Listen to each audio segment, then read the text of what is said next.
अस्सलाम वालेकुम कैंडिडेट्स। अभी कुछ ही देर पहले एफआईए के रिटन टेस्ट के हवाले से एक नई न्यूज़ निकल कर सामने आई है। सबसे पहले आप इस न्यूज़ को चेक कर लें, इसके बाद इस न्यूज़ की जो डिटेल है वो भी मैं आपको चेक करवा देता हूँ। यहाँ कैंडिडेट्स, ये वो न्यूज़ है एफआईए की जानिब से जो अनाउंसमेंट की गई है। इसमें वो बता रहे हैं कि the result of physical test of FIA recruitment 2021 will be announced on 3 December 2021 at FIA job portal. Successful candidates will also receive SMS about their written exam schedule starting from 13 दिसंबर 2021।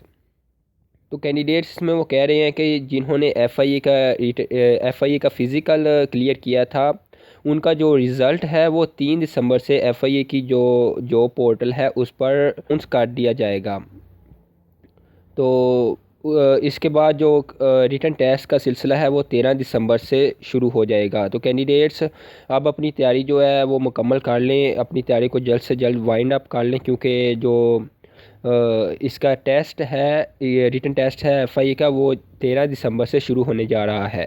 और इसके साथ साथ चैनल को subscribe कर लें, क्योंकि इसके related जो भी नई अपडेट आती है रोल नंबर स्लिप्स के हवाले से वो भी आपको मैं इस चैनल पर दे दूँगा। कैंडिडेट्स इजाज़त दीजिए, दुआओं में याद रखिएगा। अल्लाह हाफिज़।